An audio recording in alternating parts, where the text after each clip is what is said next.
3장 1절로 4절까지 말씀입니다. 요나서 3장 1절로 4절까지 말씀을 제가 읽도록 하겠습니다. 여호와의 말씀이 두 번째로 요나에게 임하니라. 이르시되 일어나 저 큰 성읍 니느웨로 가서 내가 내게 명한 바를 그들에게 선포하라 하신지라. 요나가 여호와의 말씀대로 일어나 니느웨로 가니라. 니느웨는 사흘 동안 걸을 만큼 하나님 앞에 큰 성읍이더라. 요나가 그 성읍에 들어가서 하루 동안 다니며 외쳐 이르되 40일이 지나면 니느웨가 무너지리라 하였더니. 아멘.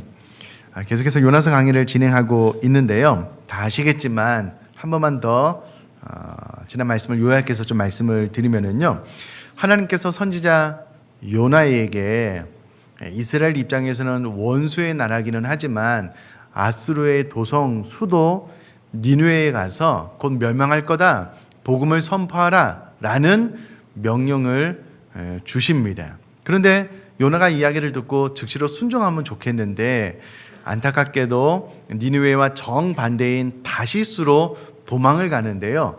배를 타고 도망을 가게 됩니다. 근데 이것을 지켜보던 하나님께서 결국은 하나님의 고집은 영원이어서요.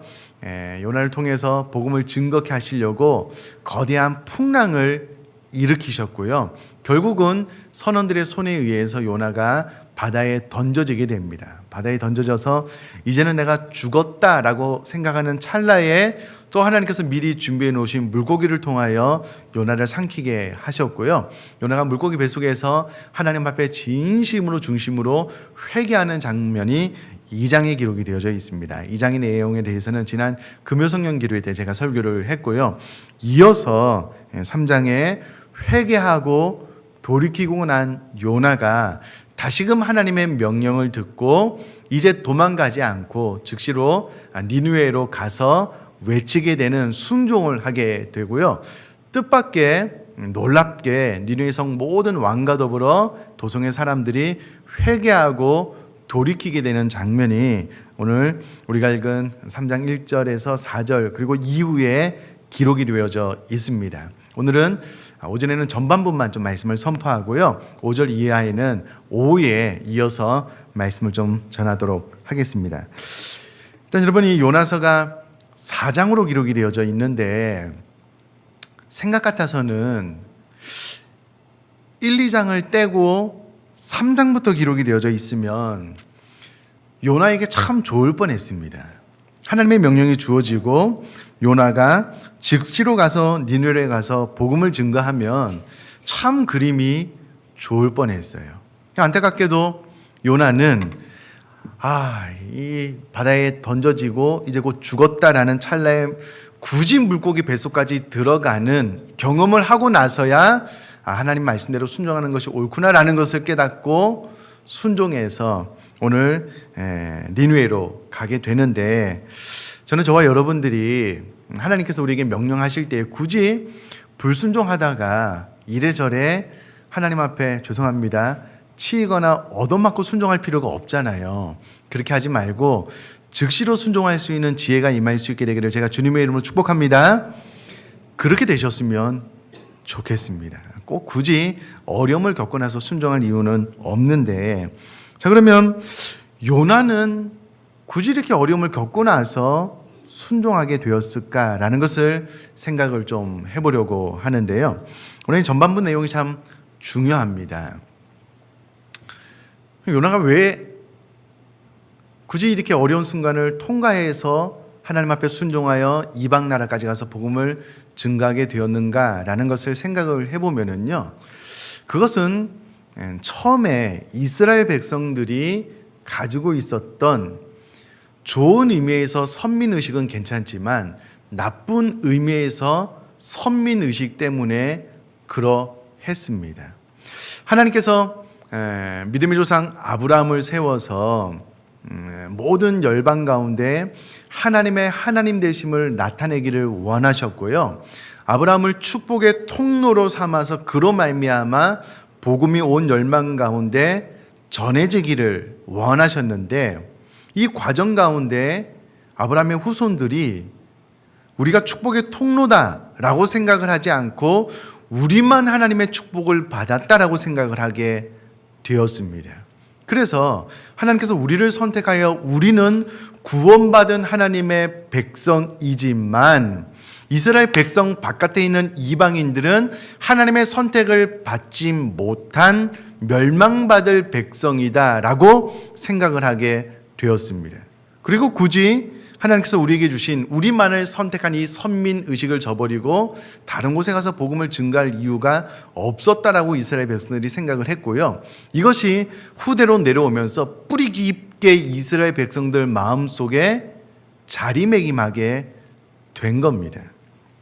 그래서 굳이 복음을 증가한다, 이방인들에게 가서 이 하나님의 하나님 되심을 외친다라는 의식 자체가 없었습니다. 이런 의식을 바꾸기 위해서 이제 하나님께서 굳이 요나를 세워서 요나서를 기록하게 하였는데, 안타깝게도 여러분 이런 의식은 아브라함 이하 아브라함이 믿고 따르는 많은 믿음의 사람들에게도 동일하게 이어지고 있는 것이 문제입니다. 이게 참 안타까운 거지요. 다시 한번요. 이스라엘 백성들은 하나님의 선택을 본인들이 받았기 때문에 우리는 구원받아 마땅하지만 다른 민족에게는 굳이 구원이 필요 없다. 멸망받을 백성이다. 그러므로 내가 전도하지 않아도 된다. 선교하지 않아도 된다라는 생각이 뿌리 깊게 있었다라는 겁니다. 그러면 이것이 요나와 이스라엘 백성에게만 있는 생각이냐? 아니라는 거예요. 오늘날 예수 그리스도를 믿고 따르는 우리 모두에게 동일하게 흐르는 문제라는 겁니다. 그럼 이것을 어떻게 할 수 있냐면요. 저게 1년에 한 번 새생명 축제합니다. 1년에 한 번 복음을 증거해서 초청해서 예수 믿게 하자라고 도전을 합니다. 이맘때가 되면 영상도 보고요. 설교도 여기에 초점을 맞춰서 그렇게 합니다. 그러면 이와 같은 영상을 보고 설교를 듣는 성도님들의 반응은 어떻는가라고 질문을 던져보면요. 안타깝지만 참담합니다. 지난주에 생각보다 많은 분들이 결신자 카드를 제출해 주셔서 놀랬습니다. 감사했어요. 제가 생각했던 것보다, 그리고 작년 재작년에 이렇게 설교를 하고 처음에 결신자 카드를 헌금함에 넣어 주십시오라고 요청했을 때 그 통계보다 더 많은 분들이 응답해 주셔서 놀랬습니다. 감사했습니다. 그런데 그 숫자가 예배 참석하는 인원의 10%에 전혀 미치지 못합니다. 전혀 미치지 못해요. 제가 몇 장 들어왔다고 말씀은 안 드리겠다고 제가 지난주에 말씀을 드려서 말씀을 드리지 않겠는데요. 이게 무슨 말이냐면 1년에 한 번 하는 거잖아요. 요나서에 대해서 우리가 이 마음을 바꾸자라고 계속 설교를 하고 있음에도 불구하고 성도님들이 체감적으로 느끼는, 그리고 이것을 내가 행동으로 보이기까지는 이 거리가 아주 멉니다. 저도 이것을 인정할 수밖에 없고요. 이스라엘 백성들도 잘 바뀌지 않았습니다. 요나도 잘 바뀌지 않았기 때문에 저도 그러할 것이다라고 생각을 합니다. 그러나 안타까운 마음은 지울 수가 없죠. 지울 수가 없어요. 이것이 요나에게만 일어난 문제, 이스라엘 백성에게만 일어난 문제가 아니라 오늘날 예수 그리스도를 믿고 따르는 우리들에게 동일하게 일어나는 문제라는 겁니다. 전도합시다. 뭘요? 선교 갑시다. 굳이 가야 됩니까? 이런 반응이라면 안타까운 거잖아요. 여러분, 이런 이스라엘 백성들의 반응을 돌이키기 위해서 하나님께서 선지자 요나를 부르셨고요. 모진 물속에 빠지는, 그리고 뱃속에 들어가는 이 상황을 연출하고 나서야 이스라엘 백성들에게 지금 한 번 더 강하게 도전을 하고요. 이런 상황을 맞이하고 나서야 요나가 순종을 하고 있거든요. 늘 말씀을 드리지만 여러분, 우리가 지혜롭잖아요. 우리가 똑똑하잖아요. 하나님의 고집이 영원히 아니면 모르겠습니다. 하나님께서 대충 말씀하시다가 안 들면 에이 포기하고 다른 이야기 해야 되겠다, 이런 하나님이면 모르겠는데요. 하나님은 이와 같은 관점을 저희 여러분들이 죽을 때까지 포기하지 않으실 겁니다. 결국은 저희 여러분들이 전도하고 선교하게 만드실 겁니다.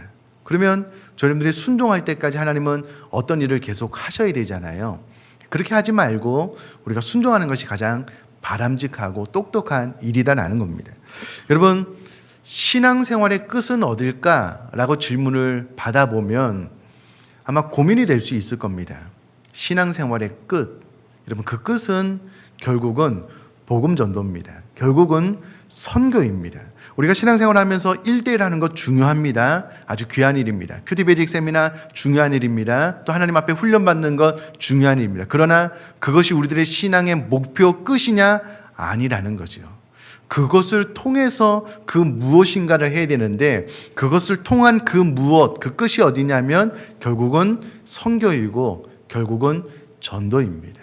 이것 때문에 주님께서 이 땅에 오셨기 때문에 우리는 그곳까지 나아가야 되고요. 그 과정 가운데 지금 전도와 선교에 대한 도전을 요나서를 통해서 받고 있는 것이죠. 자, 그러면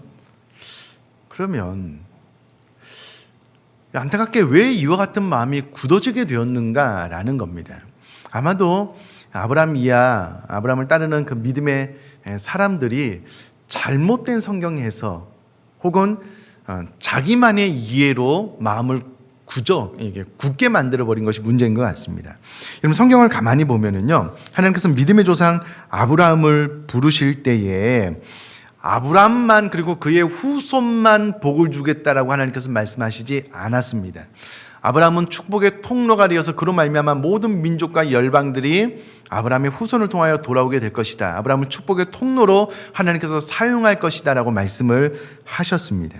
이것이 창세기 12장 1절에서 3절 말씀까지 기록이 되어져 있는데요. 천하 만민이 아브라함을 통해서 복을 받을 것이라고 분명히 하나님께서 선언하셨습니다. 자, 여기서 중요한 것이 무엇이냐면 하나님께서 아브라함을 복 주시겠지만 아브라함만을 위한 복이 아니라는 겁니다.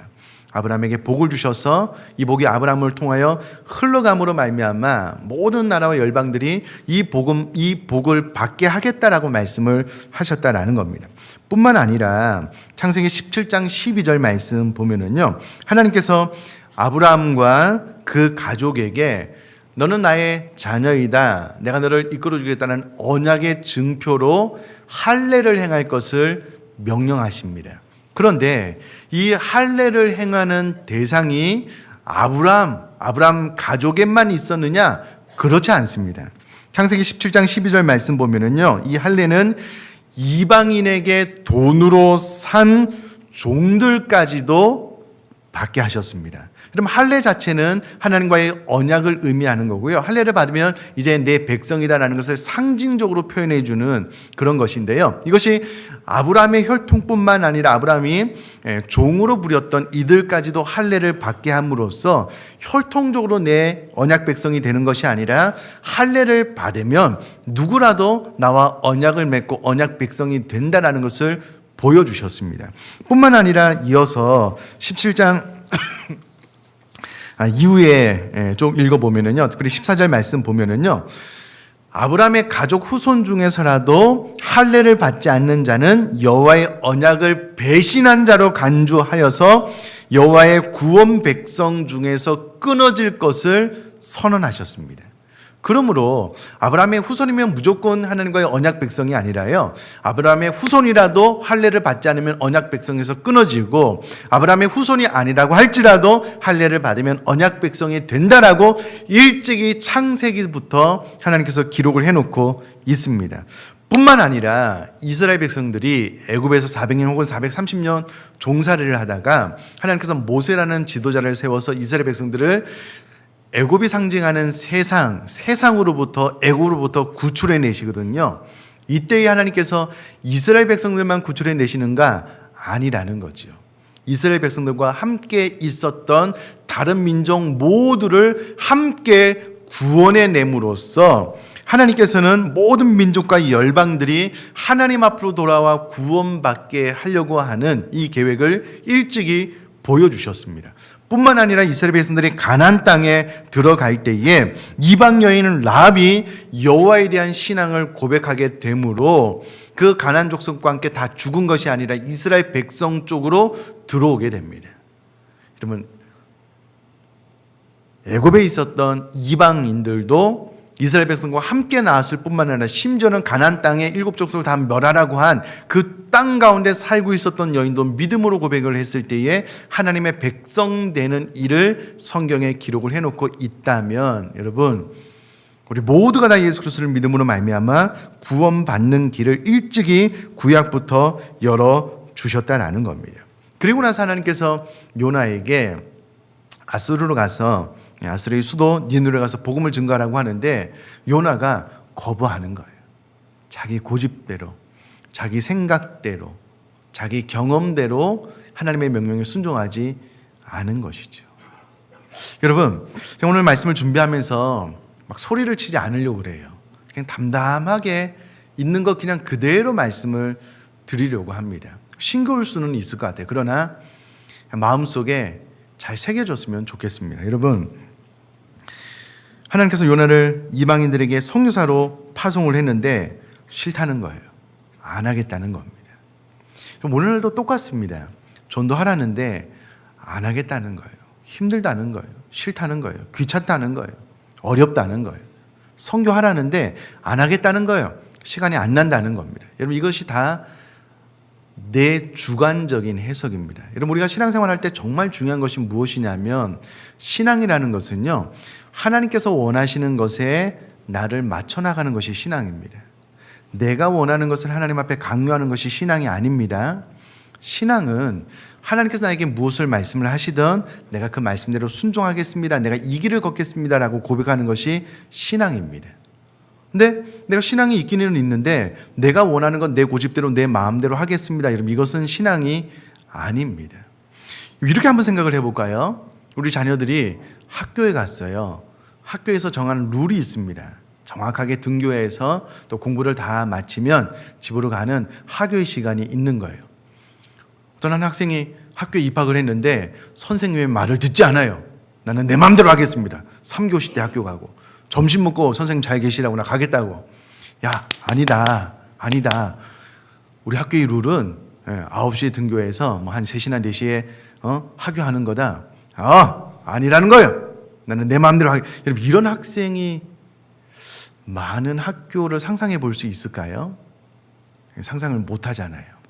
여러분, 교회는 그럴 수 있는 거예요. 다만 설교를 하고 이것이 하나님의 뜻이라고 해도 내 마음에 안 들면, 그게 어려우면, 힘들면 안 하는 거예요. 예.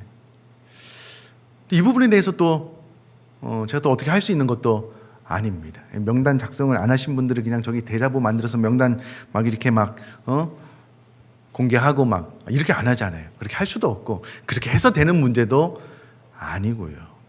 그렇다면 결국은 이와 같은 메시지를 들을 때에 이제 내가 내 고집을 꺾고, 이게 어렵고 힘들지만 내 마음을 좀 꺾고 하나님 뜻에 나를 좀 맞춰가려고 하는 의지, 노력, 기도가 있지 않고서는 누구라도 이 명령에 순종할 수 없을 것 같아요.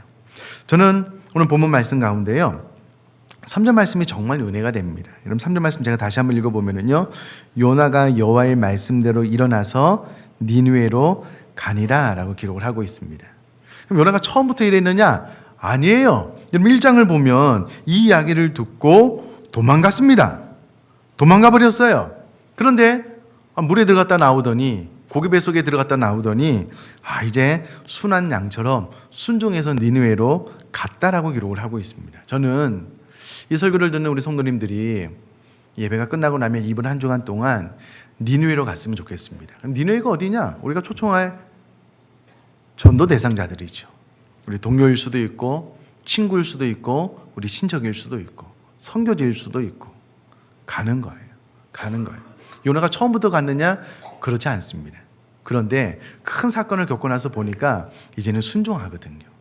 저는 우리 요즘부 비전교 식구들 가운데 이 3절 말씀을 내 말씀으로 받고 내가 이제 순종해야 되겠다라고 결심하는 분들이 많아질 수 있기를 주님의 이름으로 축복합니다. 아멘이시죠? 그렇게 되셨으면 좋겠습니다.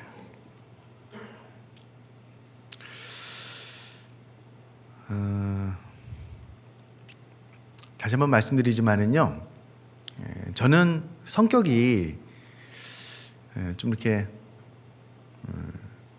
좀 유순한 것 같아요. 제 고집을 웃는 분은 뭐죠? 유순한 것 같아요. 제 고집을 끝까지 주장하지 않습니다. 제가 회의할 때나 우리 집에서도 한두 번 이야기하다가 아니면은 그냥 제 뜻을 접을 때가 많아요. 뭐 이렇게 해도 되고 이렇게 해도 되고 뭐 그렇지 뭐. 그렇지. 이렇게 생각을 하거든요. 근데 하나님의 생각은 그렇지 않습니다. 전도하라고 막 이야기를 하는데 우리 성도님이 순종을 안 해요. 아이 그럼 뭐 안 해도 돼. 선교하라고 막 이야기하는데 뭐 순종을 안 해. 그러면 뭐 안 해. 이런 하나님이 아니라니까요. 끝까지 가시는 하나님이라니까요. 필요하면 물고기 부르셔요. 필요하면 풍랑 하나님께서 부르신다니까요. 필요하면 또 다른 형태의 우리 힘으로 감당할 수 있는 거대한 무엇인가를 부르셔요. 그 이전에 우리가 알아서 전도하고 순종하면 좋은데요. 저는 그렇게 되면 좋겠다 싶은 생각이 있는 거죠. 결국 우리 교회도요, 전도와 순교 그 끝까지 가야 되는 것이 맞습니다. 자, 계속해서 3절 말씀 보니까는요, 니느웨는 사흘 동안 걸을 만큼 하나님 앞에 큰 성읍이더라 라고 기록을 하고 있습니다. 얼마나 큰가? 감사하게도 고고학자들이 발굴을 해봤더니 니느웨 성이 있는 거예요. 다 발굴을 해서 이 크기를 측량을 한 것이 있는데 전체적으로 보니까는요. 그러니까 이 성이 전체적인 둘레를 쟀더니 니느웨 도성의 둘레는 약 한 95km 정도 됐고요. 이것이 직선 거리로 했을 때 직경이 한 30km 정도 됐다라고 이야기를 합니다. 그러니까 3일 길이다라고 하는 것은 아마 이 도성의 이 수도의 둘레를 돌면 아마 한 3일 길 정도 되지 않았을까라는 그런 표현이고요. 직경은 30km 정도 됩니다. 물론 요즘은 군대에 입대해서 100km를 하루에 걷기도 하지만은요. 보통 사람이 느긋하게 걸으면은 아마 3일 길이 95km, 100km 정도가 맞는 것 같아요. 그런데 이곳에 얼마의 사람이 살고 있느냐라고 했을 때에 4장 11절 말씀 보면은요, 좌우를 분별치 못하는 자가 12만 명이다라고 기록을 하고 있습니다. 물론 영적으로 하나님을 알지 못하는 자가 12만 명이다라는 의미도 되겠지만 일단 성경은 문자적으로 풀이하는 것이 더 맞거든요. 문자적으로 좌우를 분별하지 못하는 사람들은 이때 당시에 대략 7세 미만의 어린이를 좌우를 분별하지 못하는 사람이다라고 이야기를 했대요. 그러면 이때 당시에 7세 이하의 아이들을 인구 비율로 계산을 해봤더니 전체 인구의 한 5분의 1 정도 된답니다. 그러니까 어린 아이들이 12만 명인데 전체 인구의 5분의 1 정도 되니까 장년들 포함해서 어른까지 다 합쳐보니까 대략 한 60만 정도 되는 인구가 이곳에 살고 있었다라는 겁니다. 의정부 시민보다 좀 더 많지요. 그런데 요나가 사역을 했던 북이스라엘 가운데 수도 사마리아는요, 대략 한 인구가 3만 명 정도 살고 있었대요. 그러니까 요나가 보기에 3만 명 살고 있었던 자신의 수도와는 전혀 다르게, 자기가 사역했던 수도와는 전혀 다르게 한 60만 정도 사는 도성인이 어마어마하게 크게 느껴졌을 겁니다. 하나님 보시기에도 이렇게 많은 영혼들이 귀하게 여겨질 것은 당연하고요. 그러니까 이 큰 성읍에 가서 복음을 증거해야 되는데 이게 이제 성읍이 너무 커서 사흘 정도 걸어야 되는 그런 길이었다라고 기록을 합니다. 그런데 요나가 4절에 보니까는요, 그 성읍에 들어가서 하루 동안 다니며 외쳤다라고 기록을 하고 있습니다. 3일을 걸어야 되는 거리인데 하루를 다는 겁니다. 이 부분에 대해서 여러분 제가 퀴즈를 한번 내볼까요? 학자들이 왜 3일 길인데 하루 길을 걸었을까? 4가지 자기들의 주장이 있더라고요. 여러분 한번 마음속으로 한번 대답을 해보세요. 첫째, 앞서 말씀드렸다시피 이게 전체가 95km인데 이제 한 번에 걸어가면 30km니까 아마 좌우 상관없이 그냥 똑바로 걸어가면서 복음을 외쳤더니 하루 만에 외쳤을 것이다. 첫 번째 의견입니다.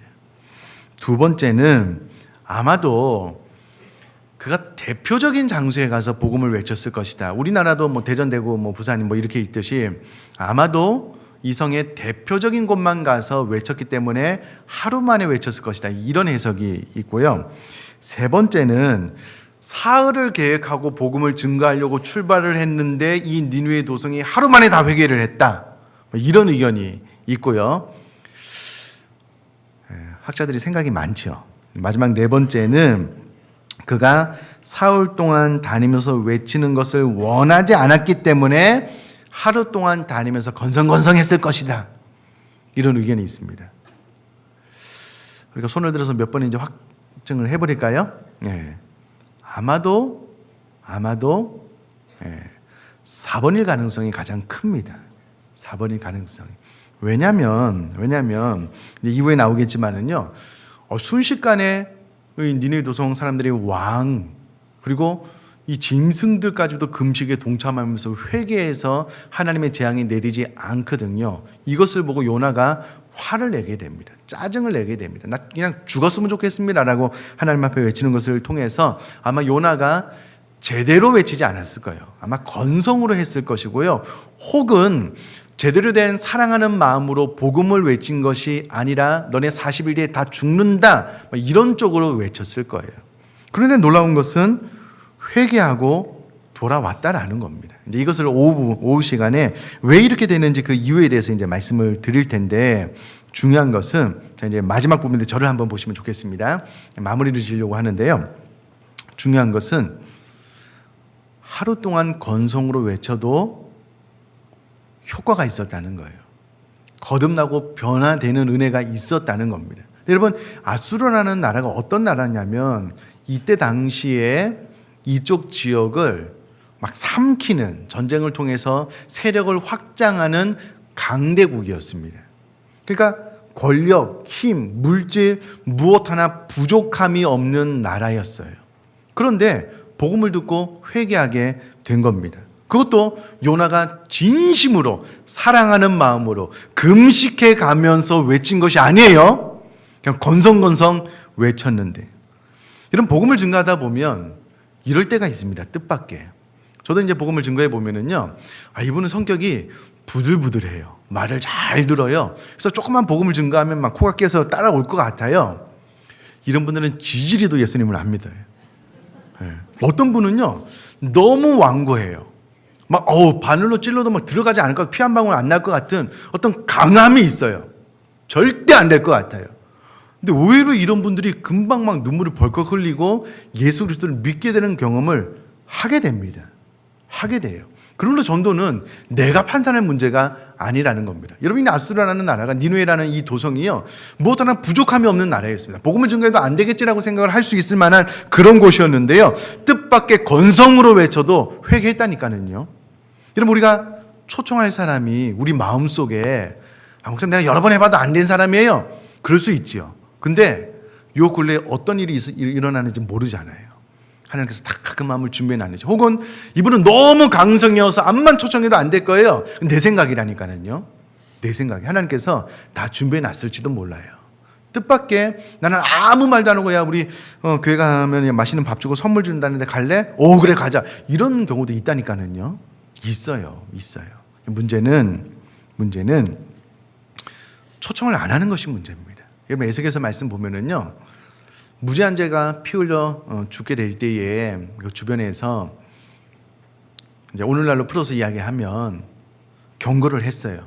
오늘날로 풀어서 이야기하자면 복음을 외쳤어요. 너 예수 그리스도 믿지 않고 죽으면 지옥 가니까 우리가 초청을 했어요.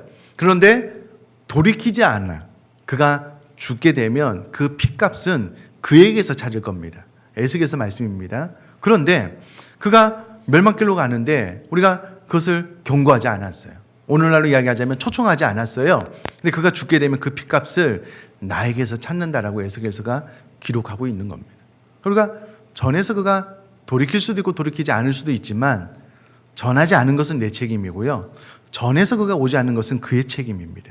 그런데 우리가 전하지 않으면, 초청하지 않으면 그분은 기회조차 얻지 못한 겁니다. 여러분, 요나가 니느웨 성에 가서 40일이 지나면 멸망받을 것이다 라고 이야기했습니다. 이 한마디 했는데요, 돌이키는 겁니다. 회개하는 거예요. 이런 일이 발생할 수도 있습니다. 다만 우리가 전하지 않으면 기회조차 얻지 못하는 거예요. 천국과 지옥이 있다라고 한번 고민해 볼 기회. 내가 어렸을 때 교회 다니는데 나도 한번 교회 나가봐야 되지 않겠느냐. 그 마음을 건드릴 수 있는 기회, 하나님 앞에 회개하고 돌아올 기회조차 주지 않는 것은 저희들의 잘못입니다. 저희들의 죄악이라는 거예요. 그러나 우리가 복음을 증거했을 때에 그들에게 기회가 주어지게 되면 돌아오면 감사하고요. 그렇지 않으면 그의 죄로 말미암아 죽는 거기 때문에 우리는 그의 피값을 우리에게 하나님께서 찾지 않으실 거예요. 더 중요한 것은 니느웨도 회개했다니까는요. 이 아수르라는 나라가 회개했다니까는요. 내가 복음을 증거할 때 너무 완고하게 보였던 분들이요, 의외로 마음의 문을 열고 다가올 수도 있습니다. 여러분, 요나를 생각하면 사랑하는 마음도 없었어요. 최선을 다하지도 않았습니다. 건성건성했어요. 너네 다 죽을 거다. 이 악독에 가득한 마음으로 전했는데 거듭나고 회개했잖아요. 저희는 여러분 이 명단 내시면 중보기도 팀들이 화요일마다 또 시간 내서 전도하지요. 그래서 선물도 준비하죠. 식사도 준비하죠. 유명한 강사분도 초청했죠. 모든 준비가 다 끝났습니다. 훨씬 더 요나보다 유리한 조건이에요. 이제 우리가 초청하기만 하면 되는 것이죠. 사랑하는 성도님들, 성경에 보니까 요나가 이제 40일 뒤면 이 니느웨 성이 무너질 것이다라고 이야기를 하고 있는데요. 우리가 만나는 우리 이웃들이 40일을 살지 4일을 살지 4시간을 살지 모르는 일입니다. 여러분, 그것은 전혀 모르는 일입니다. 사람이 내일 일을 알 수가 없잖아요.